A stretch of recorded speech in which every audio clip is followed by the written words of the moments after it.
Conference का purpose है कि आप लोगों को बता सकें कि रांची में हम लोग high quality brain tumour surgical services provide कर रहे हैं। तो पिछले महीने कुछ ऐसा हुआ कि हमारे पास 6 पेशेंट्स टू बी प्रिसाइज जो ब्रेन ट्यूमर्स के साथ आए। इनमें से कुछ ट्यूमर्स कैंसरस थे, कुछ ट्यूमर्स नॉन कैंसरस थे, लेकिन सारे पेशेंट्स एक सीरियस कंडीशन में आए थे। इनमें से इनके डिटेल्स आपके प्रेस रिलीज में दिए हुए हैं, मैं एक बार समराइज कर देता हूँ। पहली एक 58 ईयर ओल्ड लेडी थी जो रांची में ही रहती हैं। वो काफ़ी दिनों से हेडेक का कंप्लेन कर रही थी एंड सडनली अनकॉन्शियस हो गई थी। एंड जब उनको लाया गया तो वो कम्प्लीटली अनरेस्पॉन्सिव थी और उनका जब स्कैन हुआ यहीं पे रांची में कहीं दूसरे सेंटर्स पे स्कैन हुआ तो एक बहुत ही बड़ा ह्यूज ट्यूमर मिला जिसको एंटीरियर स्कल बेस या ऑल्फैक्टरी ग्रुप मेनिंजियोमा बोला जाता है। तो इस ट्यूमर की वजह से वो बेहोश थी एंड कुछ सोर्सेज से उनकी डॉटर भी एक डॉक्टर हैं, उसके थ्रू वो मेरे पास रेफर हुए एंड उनको इमीडिएट सर्जरी का एडवाइस दिया गया। नेक्स्ट डे ही उनको सर्जरी के लिए पोस्ट किया गया एंड क्योंकि ये बहुत ही ह्यूज ट्यूमर था, इसको निकालने में काफ़ी समय लगा, ऑलमोस्ट 9-10 आवर्स की सर्जरी चली, बट अल्टीमेटली हम लोग सक्सेसफुल रहे एंड ट्यूमर को पूरी तरह से निकाल दिया गया एंड थैंकफुली ये नॉन कैंसरस ट्यूमर था। पेशेंट सर्जरी के बाद धीरे धीरे कंडीशन में इम्प्रूव करने लगी।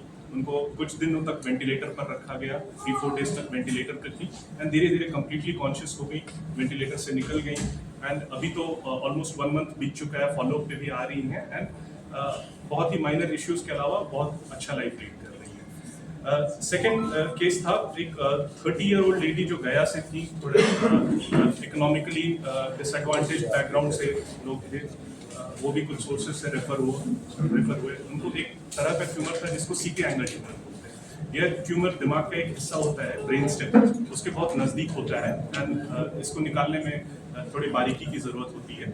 तो इनकी भी सर्जरी की गई एंड सर्जरी के बाद जैसा सर भी आपको बता रहे थे 4-5 डेज में उनको डिस्चार्ज कर दिया गया सर्जरी के बाद विद कंप्लीट सिम्टम रिलीफ। इसमें एक और इम्पॉर्टेंट बात नोट करने की है कि हमें कि यहाँ इस हॉस्पिटल का जो मैनेजमेंट है वो बहुत कमिटेड है ब्रेन ट्यूमर के ट्रीटमेंट को लेकर एंड इस केस में सिग्निफिकेंट कंसेशन भी प्रोवाइड किया गया, इवन दो पेशेंट के पास ऐसा कोई भी कवरेज या कोई भी स्कीम के अंडर वो फिट नहीं होते थे, फिर भी उन्हें सिग्निफिकेंट फाइनेंशियल हेल्प प्रोवाइड किया गया।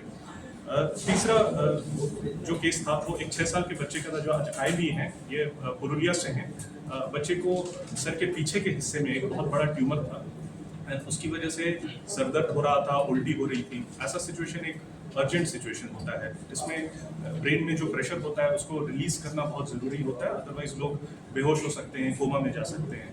तो ये जब ओपीडी में दिखाने आए इनको उसी समय एडमिशन एडवाइस किया गया, फाइनेंशियल हेल्प भी प्रोवाइड किया गया मैनेजमेंट की तरफ से एंड नेक्स्ट डे सर्जरी हुई एंड विद इन 3 डेज हम लोगों ने इनको डिस्चार्ज भी कर दिया एंड थैंकफुली जो ट्यूमर था वो एक नॉन कैंसरस ट्यूमर निकला, जो कि बहुत ही अच्छी बात है। उसका मतलब ये है कि पोटेंशियली बच्चा फ्यूचर में एक अच्छी लाइफ लीड कर सकता है बिना रिकरेंसेस के एंड इस तरह के केसेस में सर्वाइवल कैंसर के केसेस से फार बेटर। इसी तरह से एक और केस था जो एक 14 साल का लड़का था, से उनको पैरालिसिस डेवलप हो रहा था बॉडी के राइट साइड पे एंड लेफ्ट साइड पे काफ़ी बड़ा ट्यूमर था। पेशेंट आए, डॉक्टर सतीश से मिले पहले एंड डॉक्टर सतीश ने उनको समझाया कि सर्जरी की ज़रूरत है एंड मेरे पास रेफ़र किया एंड पेशेंट ने चूज़ किया कि यहाँ पर सर्जरी अंडरगो करें। इस केस में एक बहुत इंपॉर्टेंट बात है कि इसमें हम लोगों ने एक स्कीम जो चीफ मिनिस्टर झारखंड गवर्नमेंट की तरफ से एक स्कीम है जिसको गंभीर बीमारी योजना या अगुआ योजना बोला जाता है, उस स्कीम के अंडर हम लोगों ने टीम ने एक क्लियरेंस लिया एंड गवर्नमेंट के सपोर्ट से इस बच्चे का ऑपरेशन किया गया। तो पेशेंट को इसमें पूरी तरह से फाइनेंशियल सपोर्ट गवर्नमेंट की तरफ से मिला है एंड ये बहुत ही इंपॉर्टेंट बात है क्योंकि कई बार लोग यहाँ पे ट्रीटमेंट फाइनेंशियल रीजंस की वजह से नहीं करवा पाते हैं, उनको बाहर जाना पड़ता है, बट अल्टीमेटली बाहर जाकर भी ट्रैवल एंड बाकी सारे एक्सपेंसेस के चक्कर में काफ़ी खर्च लग ही जाता है। तो ये एक बहुत ही अच्छी स्कीम है गवर्नमेंट की जिसके अंडर ब्रेन कैंसर्स और ब्रेन ट्यूमर्स का ट्रीटमेंट किया जा सकता है। बच्चे का सर्जरी हुआ, उसका पैरालिसिस भी काफ़ी हद तक इम्प्रूव कर गया एंड स्टिल इम्प्रूव कर ही रहा है एंड काफ़ी अच्छा कर रहा है। इनका भी जो ट्यूमर था वो एक बेनाइन नॉन कैंसरस ट्यूमर था, तो हम लोग कर सकते हैं कि फ्यूचर में अच्छा लाइफ लीड करेगा। इसके अलावा और हम लोगों ने 2 केसेस किए जो जिनमें से एक ग्लायोब्लास्टोमा एक तरह का ब्रेन कैंसर होता है, उसकी एक सर्जरी की गई और एक और सर्जरी की गई एक मिडिल एज लेडी में जिसमें ट्यूमर को निकाला गया। तो देखिए, अगर मैं समराइज करूं तो यही कहना चाहूँगा कि ब्रेन ट्यूमर्स कोई एक चीज़ नहीं होती है, कई तरह के ब्रेन ट्यूमर्स होते हैं। किस तरह का ट्यूमर है, ब्रेन के किस हिस्से में है, ये सारी चीज़ उसकी कॉम्प्लेक्सिटी को डिसाइड करती है। कुछ एरियाज से ट्यूमर को निकालना रिलेटिवली आसान होता है, कुछ एरियाज बहुत ही डिफिकल्ट होते हैं। एंड इस 6 केसेस में हम लोगों ने लगभग पूरे स्पेक्ट्रम को कवर किया है एंड इससे हमारे डिपार्टमेंट का जो एक टेक्निकल प्रोग्रेस है वो पता चलता है कि हम यहाँ पे सारे तरह के न्यूरोसर्जिकल केसेस को डील करने के लिए केपेबल हैं।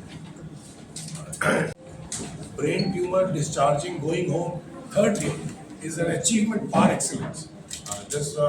Even the best centers in the world. I worked in one of the best neuro centers in the world.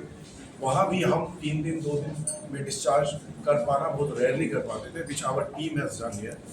And उसके लिए I really congratulate our neurosurgical team. मालिक हाथ कम पड़ रहा है। आप बच्चे के कौन हैं और यहाँ पे कैसे पहुँचे इलाज के लिए? पिताजी हैं। कैसे पता चला कि इनके माथे में ट्यूमर है? उसका स्वर में दर्द हो रहा था और गर्दन जो बाँ साइड में ऐसा झुका हुआ रहता, तो पुरलिया में हम लोग दिखाए तो सिटी स्कैन किया वहाँ पर, तो सिटी स्कैन से पता चला कि ट्यूमर है। और हम लोग का बगल का गांव का एकदम दिखाते हैं विक्रम सर से, तो उसी ने हम लोगों को यहाँ पर भेजा और यहाँ आया तो विक्रम सर को दिखाएँ, तो दिखाने के बाद बोला कि इसका ट्यूमर है, तो ऑपरेशन करना होगा। फिर हाँ, पैसा का भी बात हुआ, बोले थे, तो हम लोगों का पास तो उतना पैसा नहीं था यहाँ पे ऑपरेशन करा सके उसका, तो वही हॉस्पिटल से। कितने का मदद मिला हॉस्पिटल से? कितना आपको पेमेंट करना पड़ा? कितना पेमेंट करना पड़ा आपको? 1.5 लाख पेमेंट। 1.5 लाख।